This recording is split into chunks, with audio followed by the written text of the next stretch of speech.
Nizami rayon Şamlı küçəsi ünvanında yaşıllıqlar məhv edilib. Ekologiyasına daxil olan məlumatda bildirilir ki, ərazidə aparılan tikinti yaş ağacların məhv edilməsinə səbəb olub. Belə ki, 14 hektar ərazidə həyata keçirilən tikinti yüzlərlə yaş ağacların tamamilə yox olmasına gətirib çıxarıb. Ağacların kütləvi məhv edilməsi ətrafda yaşayan sakinlər tərəfindən də ciddi narazılıqlara səbəb olub. Yerli sakinlərdən biri ekologiyasının qaynar xəttinə zəng edərək yaş ağacları məhv edən tikinti sahiblərindən şikayət edib. Ekologiyasının əməkdaşları deyilən ünvanda olublar.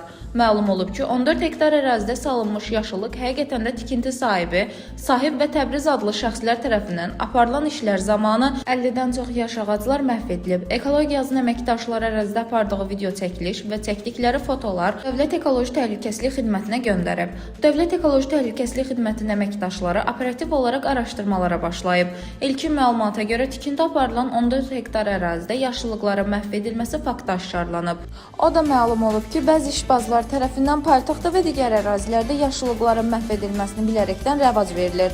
Lakin Ekologiya və Təbii Sərvətlər Nazirliyi bu halların qarşısını almaq yolunda lazımi tədbirlər görməkdədir. İnanırıq ki, bu hadisə ilə bağlı Ekologiya və Təbii Sərvətlər Nazirliyi müvafiq tədbirlər görəcək.